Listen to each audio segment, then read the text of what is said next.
Periyar Maniamma Institute of Science and Technology, Tanjavur, AAA with specialization in electric vehicles and energy engineering. ஒரே request அரசியல் இல்லாமல் பேசாமல் ஜனங்களுக்கு செய்ய வேண்டிய மாதிரி பண்ணிட்டு நான் வாழ போயிட்டே இருக்கிறேன். நான் கேடுகட்ட அரசியல் வேண்டாம். போர் நிறைய அமெரிக்கா மத்தியஸ்தம் பண்ணி ரெண்டு நாடுகளும் போர் நிறுத்தத்தை அறிவிச்சிருக்காங்க சார். எப்படி பாக்குறீங்க?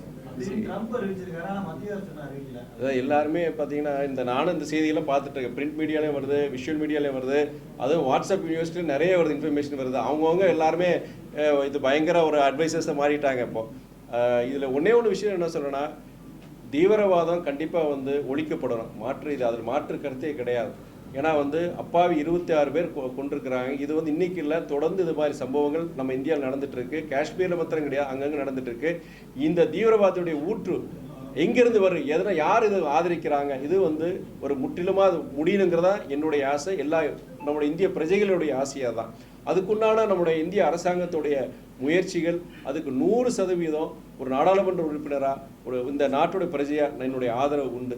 அதே நேரத்தில் என்னென்னா, ஒரு போர்னு ஒன்று நடக்கும்போது இது இப்போ நம்ம இந்திய அரசாங்கம் நல்லா பண்ணியிருக்கிறாங்க. நம்ம மிலிட்ரி நல்லா அருமையாக பண்ணியிருக்கிறாங்க. என்னென்னா, எந்த இடத்துலையும் அங்கே பாகிஸ்தானில் பொறுத்த வரைக்கும் அங்கே இருக்கிற மக்களுக்கோ இல்லாட்டி அங்கே இருக்க இராணுவ இதுக்குமே எந்த பாதிப்பு இல்லாமல் எங்கெங்கெல்லாம் டெரரிஸ்ட் அவங்களுடைய ஆப்ரேஷன், அவங்க ட்ரைனிங் சென்டர்ஸ் இருக்குது, அவங்களோட இடங்கள் பார்த்து துல்லியமாக பார்த்து தான் அவங்க இந்த தாக்குதல் நடத்தியிருக்கிறாங்க.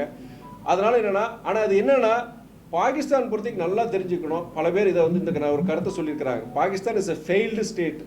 அங்கே ஜனநாயகம் கிடையாது. நம்ம ஊரில் மாதிரி ஜனநாயகம் கிடையாது. அங்கே இராணுவ கட்டுப்பாட்டில் தான் இன்னைக்குள்ள நேற்றெல்லாம் கிட்டத்தட்ட 30 என்னைக்கு சுதந்திரம் வாங்கினாங்க அன்னையிலேருந்து இந்த 60-70 வருஷமா அவங்க இராணுவ கட்டுப்பாடு, இராணுவம் தான் முடிவு பண்ணும். அவங்களுடைய பிரதம மந்திரி யாரு, ஜனாதிபதி யாரு, அவங்களுடைய அரசியல் முடிவு யாருன்னா அங்கே இருக்க இராணுவம் யார் கட்டுப்பாட்டில் இருக்குன்னா தவறான சில நபர்களுடைய கட்டுப்பாட்டில் இருக்கு. அங்கே இருக்கிற சில தீவிரவாதிகள் அமைப்போடைய அந்த இதுலேயும் இருக்கு. ஸோ இந்த மாதிரி ஒரு நாடு அவங்களுக்கு அணு ஆயுதம் வச்சிருக்கிறாங்க, செய்கிறாங்க.